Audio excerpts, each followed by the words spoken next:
Saludos y bendiciones de Dios para todos. Gracias, muchas gracias por estar conectados con nosotros. Y doy gracias a Dios porque nos facilita esta aplicación para poder llegar hasta ustedes con estas palabras. A continuación y para este tiempo, un grupo de 7 hermanos de nuestra congregación, la Iglesia Jesucristo, Verdad y Vida de Arroyo Hondo, de la ciudad de Santo Domingo, República Dominicana, estaremos compartiendo para ustedes el sermón de las 7 palabras. Nuestros pastores son la señora Damaris La Paz de Beliar y don Rafael Beliar. Hoy es viernes 10 de abril del año 2020. Presten atención y estoy pidiéndole a Dios que estas palabras sean de mucha edificación para nuestras vidas, pero ante todo que sean para la exaltación de nuestro Señor Jesucristo, nuestro Dios. Amén. Es la hora tercera, lo que es para nosotros mediodía, a pleno sol, con mucho calor, a las afueras de Jerusalén, en el Gólgota o lugar de calavera, un lugar de ajusticiamiento, un lugar de crucifixión, un lugar de muerte en cruz. Clavado en la cruz del centro, con sus manos traspasadas por clavos, su cabeza con una corona de espina, escarnecido, azotado, golpeado, escupido, clavado de sus manos, en su cabeza una corona de espinas, escrito por encima de su corona en una tablilla, Rey de los Judíos. Ese es Jesús. A su lado también 2 crucificados, ladrones, criminales, uno a su izquierda y otra a su derecha. En ese momento, en ese instante, se cumple la gran profecía de Isaías 53:12, que dice: por tanto, yo le daré parte con los grandes, y con los fuertes repartirá despojos, por cuanto derramó su vida hasta la muerte, y fue contado con los pecadores, habiéndose él llevado el pecado de muchos, y orado por los transgresores. Abajo, los que miraban, meneaban las cabezas y le burlaban, diciendo: ¿Va tú que derribas el templo de Dios y en 3 días lo reedificas? Sálvate a ti mismo y desciende de la cruz. Mirando desde lo alto, desde la cruz, las escenas no podían ser para él más angustiosas. Los soldados romanos apostaban por sus vestiduras. Unos de los crucificados junto a él lo insultaban. Los líderes religiosos se burlaban de él. La muchedumbre lo blasfemaba y lo burlaban. Jesús clamó a Dios por ellos con una expresión inimaginable de amor y de misericordia. Eso contrario a lo usual de otros crucificados que maldecían fuertemente a sus verdugos. Exclamó Jesús: Padre, perdónalos, pues no saben lo que hacen. De hecho, la razón por la cual estaba en la cruz era esa, para dar perdón. Estas palabras muestran abiertamente el corazón misericordioso y de amor de Jesús. Jesús, el Cordero de Dios, inmolado en la cruz.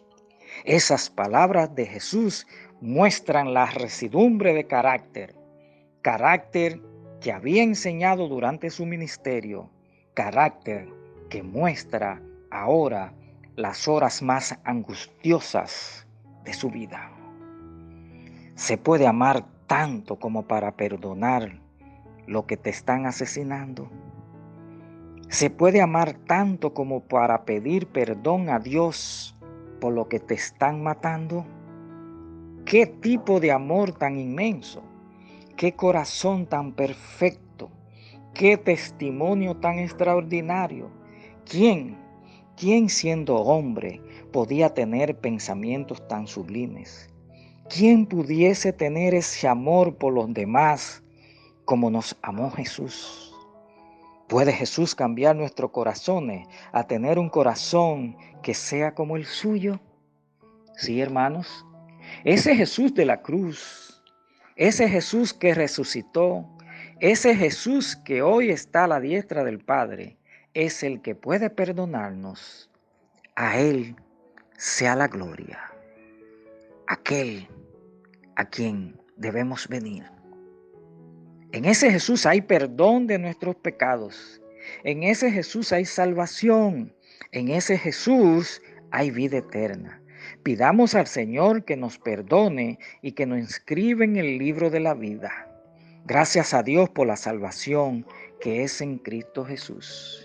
El texto de Isaías 43:25 dice: Yo soy aquel que borra tus rebeliones por amor a mí mismo, y no me acordaré de tus pecados.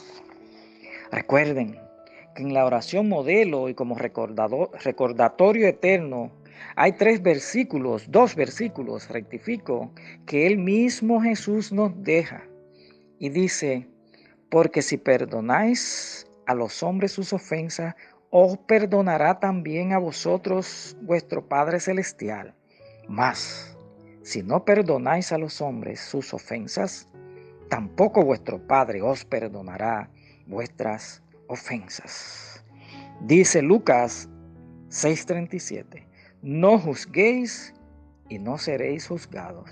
No condenéis y no seréis condenados.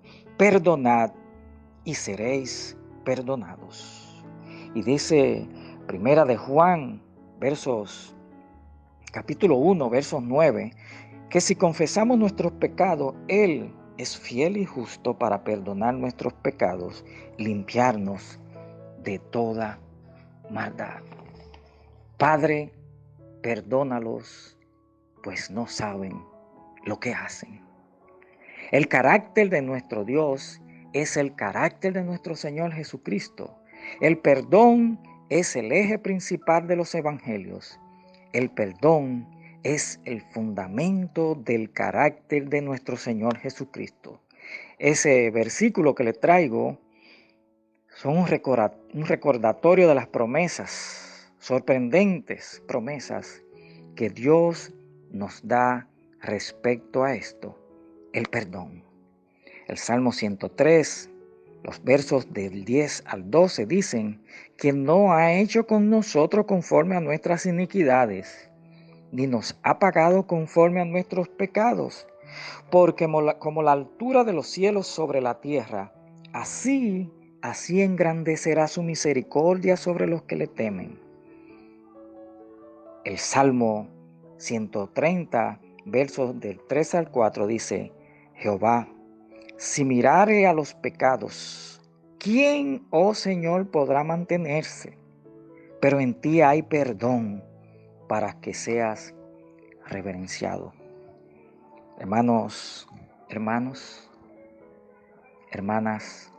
amigos que nos escuchan, como hemos visto, como hemos oído de Jesús, quien es perdón en sí mismo.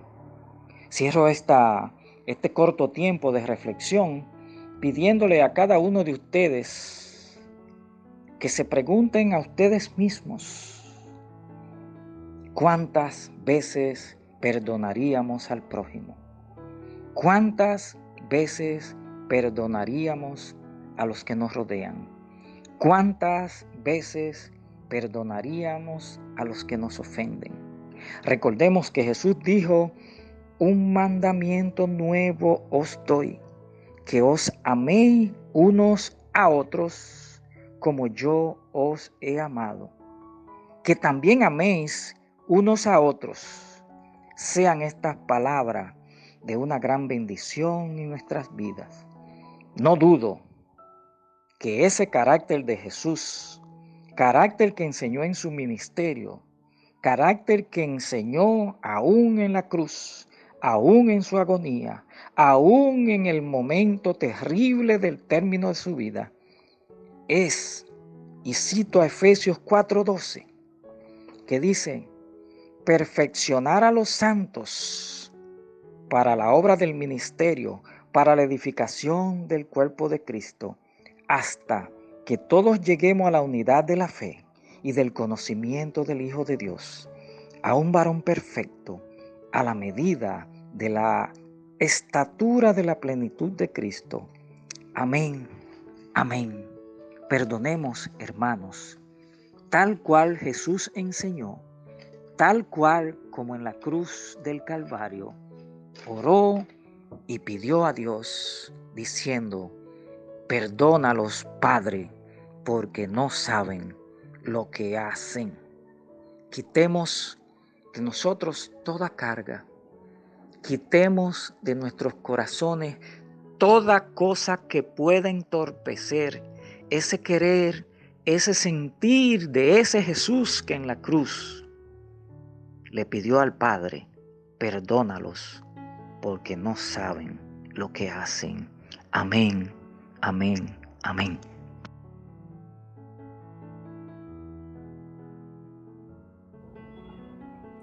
Buenas tardes, estimados. Dios me los bendiga. Mi nombre es Juan Valdés y vamos a continuar con la segunda de las 7 palabras, la cual se encuentra en Lucas 23:43. Y dice así, leemos la palabra de Dios en el nombre del Padre, Hijo y Espíritu Santo. Entonces Jesús le dijo, de cierto te digo, hoy estarás conmigo en el paraíso. Bien. Siempre que se nos habla del paraíso, siempre pensamos en la segunda venida y precisamente de eso se trata. Ahora, en esta parte, cuando Jesús habla de estar con Él en el paraíso, se está refiriendo a ese momento en el que somos liberados totalmente del pecado y le damos entrada a Él. Es decir, cada vez que escuchemos hablar de el paraíso, siempre recuerda ese día en el que Dios te salvó, ese día en el que Dios te sacó del camino en el que ibas. Porque ese es el paraíso. El paraíso es ese lugar donde estamos con el Señor, ese lugar donde estamos apartados del pecado y sobre todo donde tenemos tiempo y espacio solamente para Cristo.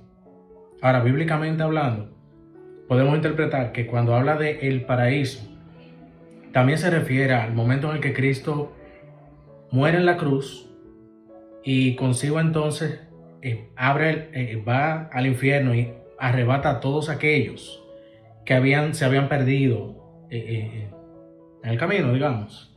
Y también los justos que estaban durmiendo. Podríamos interpretar, digamos que Abraham, Isaac, Moisés, todas aquellas personas del Antiguo Testamento que habían muerto llevando una vida conforme a como Dios había mandado. Podemos interpretar en esta parte que habían sido levantados en este momento por Cristo. Es también lo que va a pasar con nosotros. En esa primera venida que Cristo murió por nosotros, muchos de esos justos fueron levantados y fueron llevados al paraíso, es decir, al cielo, aquel lugar que Dios les había prometido desde el Antiguo Testamento. Ahora tú y yo esperamos lo que es la segunda venida, que es esa segunda vez en que Cristo viene, esta vez no a morir por nosotros, sino que viene en victoria a buscarnos.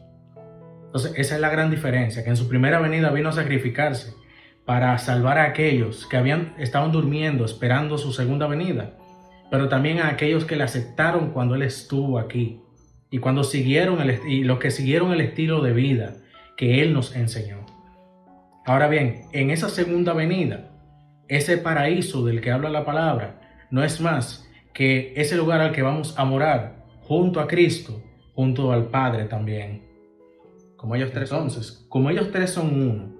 Cuando hablamos del Padre, es lo mismo que hablar del Hijo y del Espíritu Santo. Ahora, en lo que debemos reflexionar un día como hoy es que hoy es un día conmemorativo. Hoy es un día que debemos recordar cada día de nuestras vidas y debemos celebrarlo, porque fue el día en el que lo que hoy somos como iglesia, como creyentes, comenzó según la historia, un día como hoy, el día en el que Cristo murió y resucitó entonces por nosotros. Entonces, eso debe ser recordado por nosotros cada día de nuestra vida. Eso debe ser lo que nos anime en todo momento. Saber que vamos a estar junto a Cristo en ese paraíso que Él nos ha prometido. Ahora, el compromiso de nosotros para llegar a ese paraíso es mantener una vida plena en el Señor, siempre mantenernos con ánimo, siempre perseverando en la fe, siempre creyendo que Dios va a sacar lo mejor de nosotros y que todo estará bien, porque Cristo está a favor nuestro.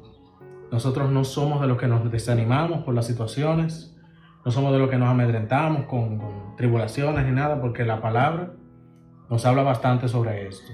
Ahora, ante todo lo que está pasando, todo lo que está sucediendo en tu vida, en tu familia, en tu matrimonio, siempre recuerda que ese paraíso del que nos habla la palabra es para ti y es para mí. Así que no te desalientes, no desmayes, sigue perseverando y confía en que Cristo, así como ese hombre que estaba a su derecha, también a ti te promete que Él te va a llevar al paraíso. Solo debemos darle lugar a Él y dejar que Él sea nuestro paraíso. Amén. Que Dios les bendiga.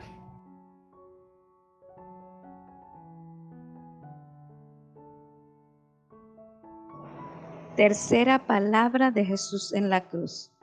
Juan capítulo 19, versículos 26 y 27.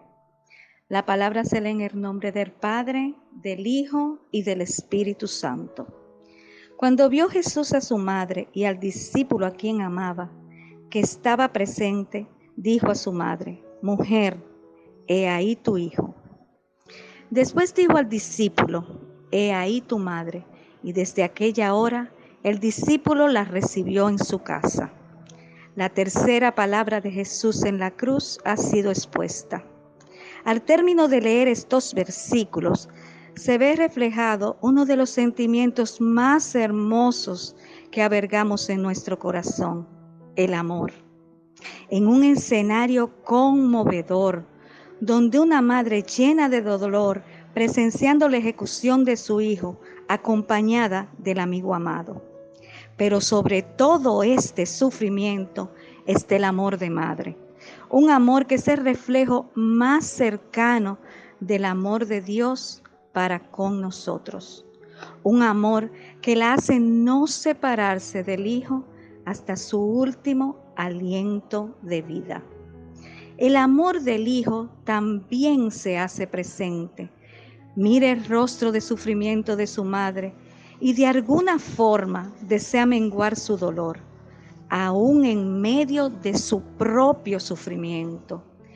Y lo hace entregándole a Juan, a su madre, con la palabra del versículo que dice: He ahí tu madre. Y a su madre, darle a su mejor amigo como hijo: Mujer, he ahí tu hijo. En estos versículos vemos cómo el amor hace lazos fraternales en momentos difíciles de nuestras vidas. En un momento de separación, Jesús hace a su madre un mandato de continuidad, un legado de amor por el prójimo, que aún siendo ella su madre biológica, se constituía en una madre para Juan y Juan un hijo para ella. En estos momentos tan desgarrantes, se creó un vínculo de amor entre madre y discípulo, un vínculo de apoyo y de amparo. Con esta acción, Jesús le hace sentir que no quedaban desamparados, y a ese amigo le pedía la encomienda de asistirla y cobijarla bajo la protección amorosa de un hijo. Jesús hizo un encargo personal entre ellos. Era el momento de unirse y ser una familia. Le hacía saber a su madre que no perdía un hijo y que con Juan continuara la obra de entrega y amor como él lo había hecho. Hermanos amados, tomemos el ejemplo de Jesús, en especial en estos momentos que estamos viviendo. sobre el gran deber que tenemos de cuidar a nuestros seres queridos. Las palabras de Jesús en la cruz son un gran estímulo para nuestra fe. Podemos encontrar apoyo y consuelo en nuestras vidas por medio del más apreciado lazo que nos une, el amor de Dios. Busquemos el amor de Dios en nuestros hermanos, donde podemos encontrar palabras de ánimo y fortaleza. Sí que lo encontramos, pero sobre todo busquemos en la palabra, que es la mejor medicina de aliento en estos momentos. Aquí vemos cómo se cumple uno de los mandamientos que Jesús nos dejó: amar a tu prójimo como a ti mismo.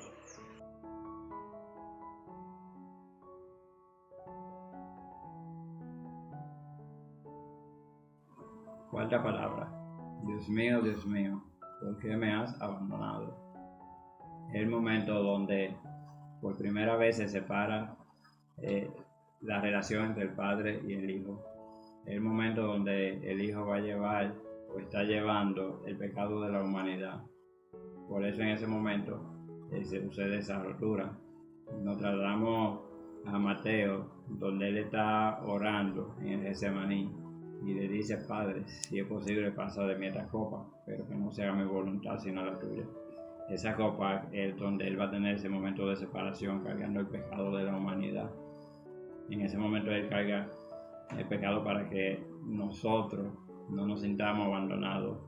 Ese abandono que tuvo en ese momento es que ha hecho posible que la relación entre el Padre y el Hijo por medio del Espíritu Santo se haga en nosotros. Estamos llamados para este tiempo a llevar una palabra de aliento a la humanidad. La humanidad entiende que el mundo se está cayendo arriba. Hay personas que se sienten estar solos, pero realmente sabemos que no estamos solos. Esa relación que el Hijo restableció en ese momento para la humanidad es lo que nos hace a nosotros saber que aunque estemos en dificultad, aunque venga la pestilencia, no la vamos a pasar solo. Tenemos un Dios que está con nosotros permanentemente, que sabe de nuestros dolores, que nos consuela y nos da salida.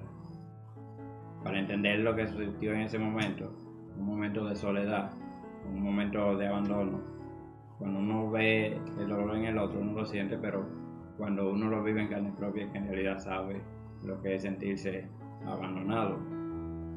Usted tiene un hijo. Si el hijo va con usted y en un momento le ataca a algún animal feroz, y él entiende que si usted está con él, usted va a sacar la cabeza por él, pero si en ese momento usted voltea su rostro, ese niño se siente abandonado, se siente desolado. Ese es un momento donde ese niño ve que lo que tenía como apoyo se le fue, el mundo se le viene arriba. Ese fue un momento que pasó Jesucristo en la cruz, para que hoy nosotros no lo pasáramos. Vienen las dificultades, vienen las enfermedades, viene la crisis, pero para adelante hay ánimo. ¿Por qué? Porque no estamos solos, no estamos abandonados. Es un momento donde tenemos que entender que cada uno de nosotros pertenecemos a un reino y que somos unidos, aunque estemos cada uno en nuestra casa, orando los unos por los otros y intercediendo los unos por los otros, nos mantenemos en comunión. ¿Por qué? Porque no estamos solos, no estamos abandonados. Usted no está abandonado, yo no estoy abandonado. ¿Por qué? Porque ya Jesucristo pasó ese abandono con nosotros. Ya tenemos el Padre constantemente en nuestra vida. Dios le bendice.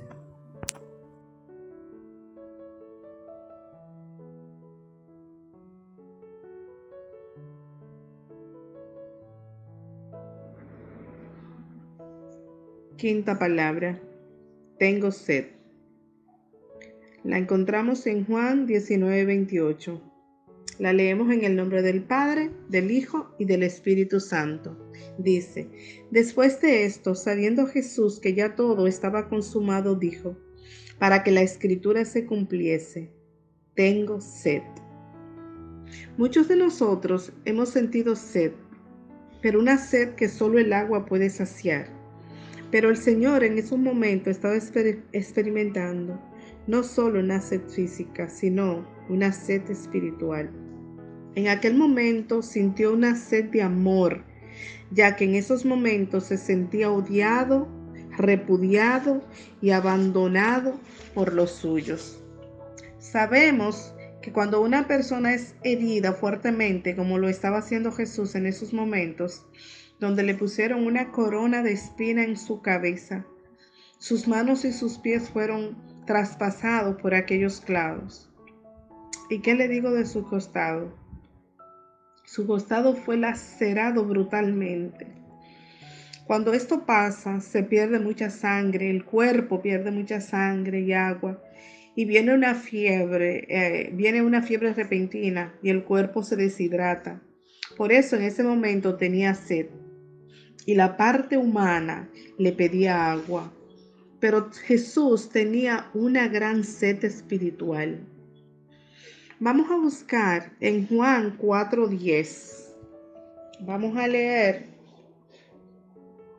Dice: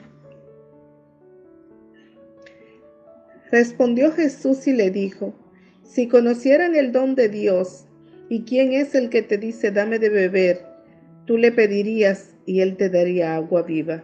Y el 14 dice: mas el que bebiere del agua que yo le daré no tendrá sed jamás, sino que el agua que yo le daré será en él una fuente de agua que salte para vida eterna.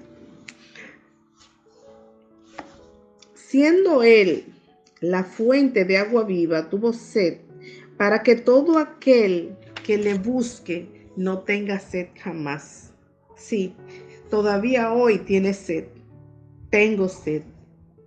Tengo sed de las almas que se pierden. Tengo sed de ver a los perdidos reconciliados con Dios. Tengo sed de tu alabanza. Tengo sed de que pases tiempo conmigo. Tengo sed de escuchar tus oraciones. Tengo sed de bendecirte. Dios es la fuente inagotable de vida. Por eso nos hace la invitación: vengan a mí y beban. El Señor nos está haciendo un llamado, nos invita a estar apercibido, nos invita a estar despierto, nos dice: pueblo, despierta, la humanidad está gritando, tengo sed. En estos momentos difíciles que estamos viviendo, nos damos cuenta que la humanidad necesita de Dios, tiene hambre y sed de Dios.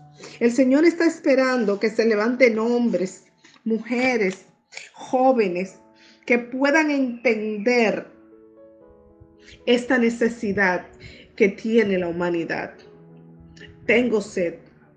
Te lo dice el mundo, te lo dicen tus hijos, te lo dicen los vecinos, el que se pierde en el alcohol y la droga. Y el Señor te dice en esta tarde: despierta, dale de beber. Que Dios te bendiga.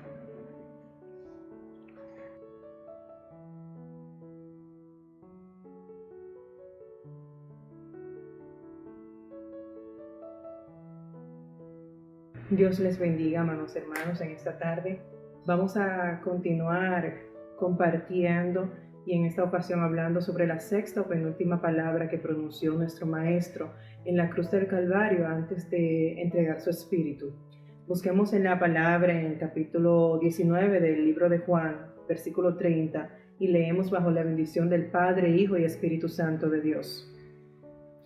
Cuando Jesús hubo tomado el vinagre, dijo: consumado es, y habiendo inclinado la cabeza, entregó el espíritu.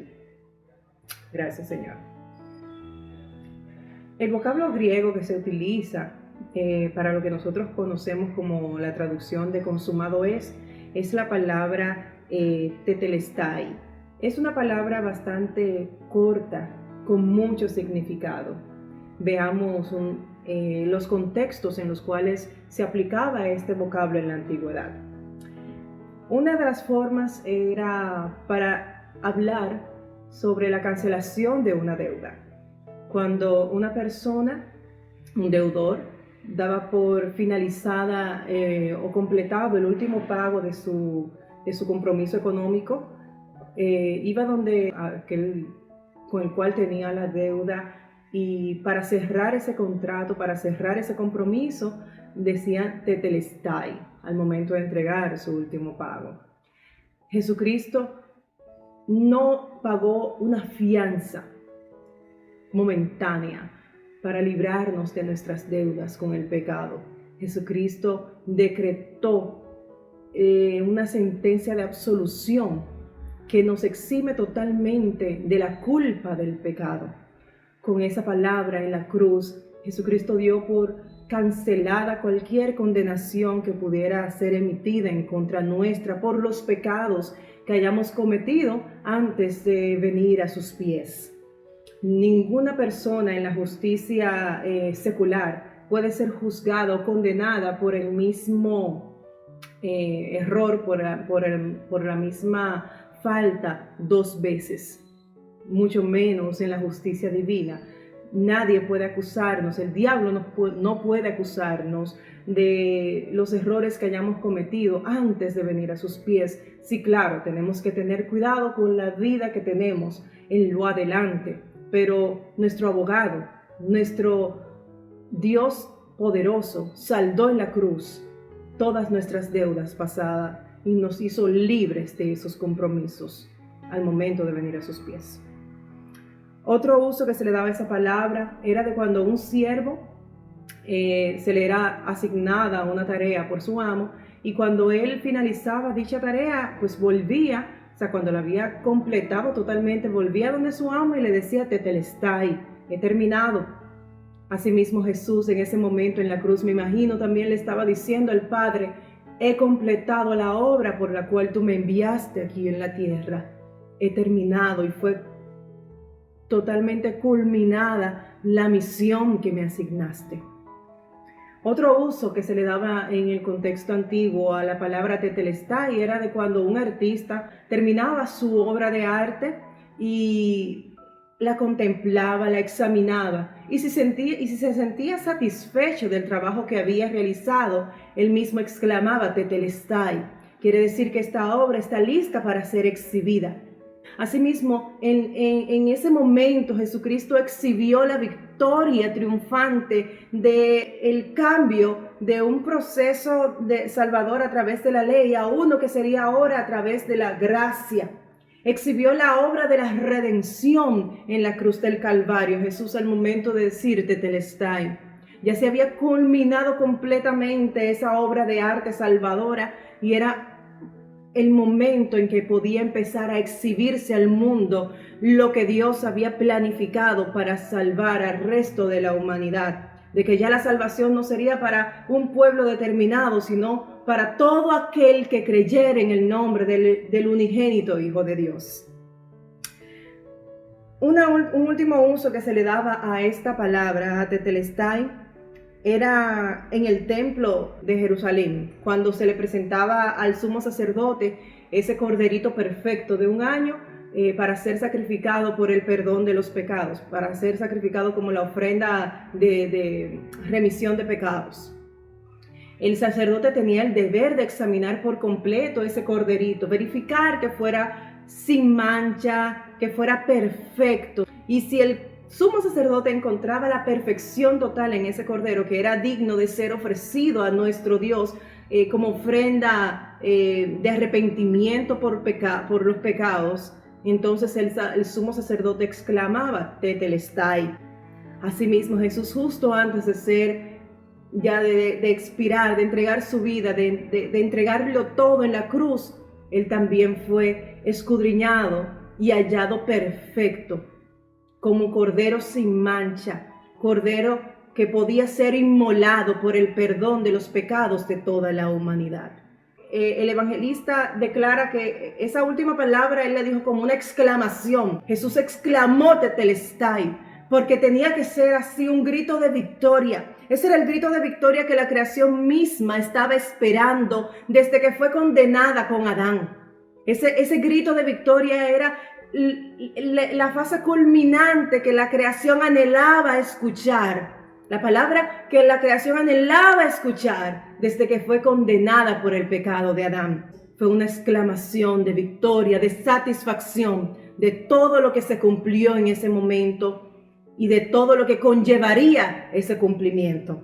Como bien vemos en Colosenses capítulo 2, versículo 14 y 15, que Jesús dice, anulando el acta de los decretos que había contra nosotros, que nos era contraria, quitándola de en medio y clavándola en la cruz, y despojando a los principados y a las potestades, los exhibió públicamente, triunfando sobre ellos en la cruz. Eso es lo que significa a fin de cuentas la palabra tetelestai, consumado es. Exhibió su victoria en la cruz, glorioso mi Jesús, para la salvación de todo aquel que crea en su nombre. Solo tenemos que creer, ya no hay que hacer sacrificio. Por gracia hemos sido salvos. Dios les bendiga.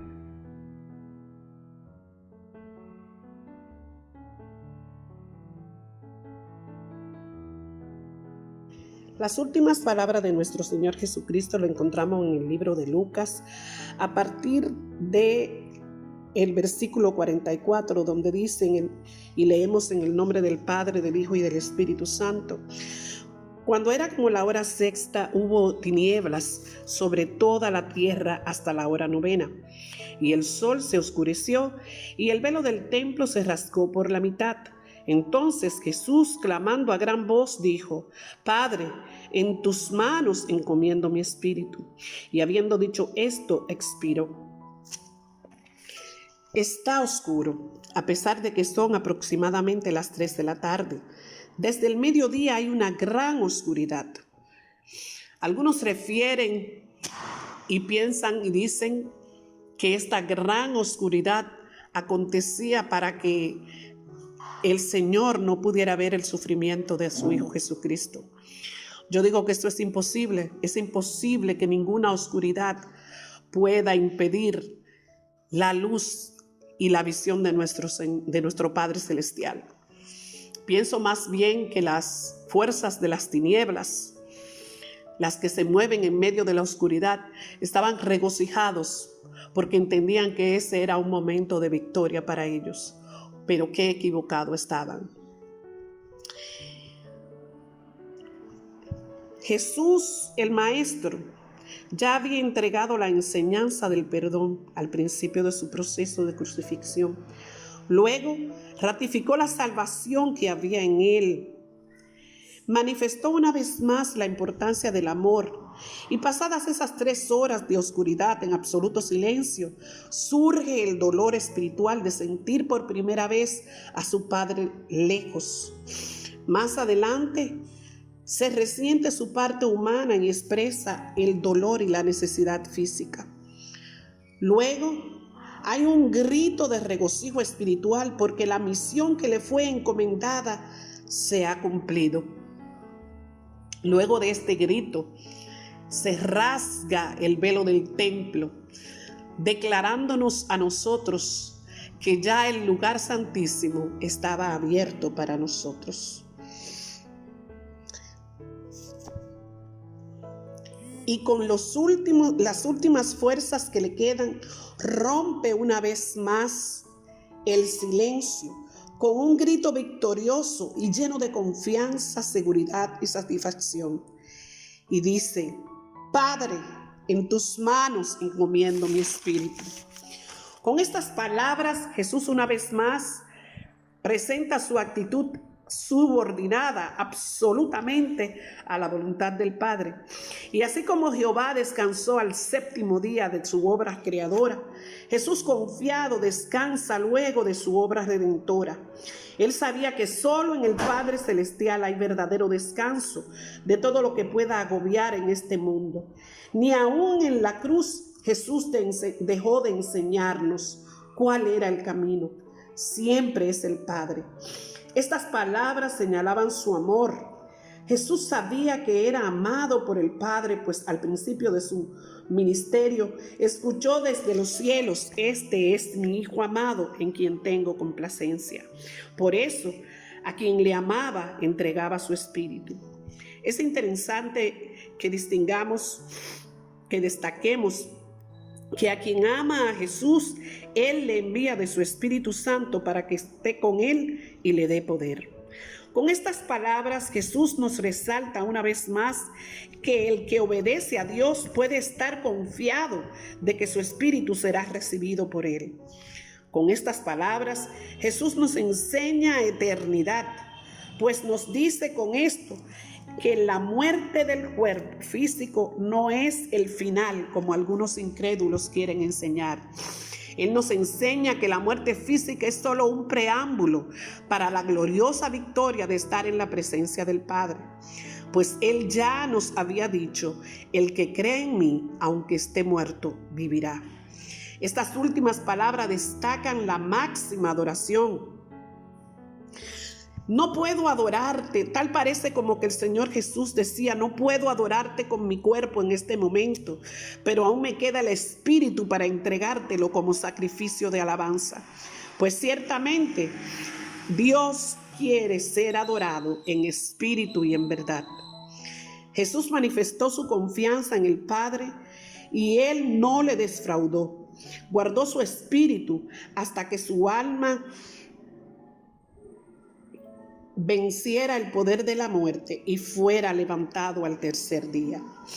Qué extraordinario es nuestro Salvador y Redentor, que con su último aliento nos enseña que sin importar las circunstancias por las que estemos atravesando, si nuestra vida ha estado sujeta a la voluntad del Padre, podemos decir en todo momento, Padre, en tus manos encomiendo mi espíritu. Produce una extraordinaria confianza y fortaleza en medio de esta situación por la que atraviesa el mundo, por la necedad y la ambición de los hombres que no han entendido que las cosas son perecederas, que el poder, la gloria, el bienestar solo son eternos en manos de nuestro Señor. Que lo único eterno que poseemos es nuestro espíritu, el cual debemos cuidar con temor y temblor. Pero los que creemos estamos confiados que pase lo que pase, nuestro espíritu está seguro, porque Jehová de los ejércitos está con nosotros. Y por más oscuro que se ponga, no hay oscuridad que pueda entorpecer la luz de Cristo en nuestros corazones. Estemos regocijados, hermanos, porque como dice una alabanza, para esta hora he llegado, para este tiempo nací. En sus propósitos eternos yo me vi, entre sus planes para hoy me encontré. Ha sido un largo viaje, pero al fin llegué. Somos sus hijos. Él está en control de nuestras vidas. Por esto, cuando llegue el momento, también nosotros confiados podremos decir, Padre amado, en tus manos encomiendo mi espíritu. Que el Señor les bendiga.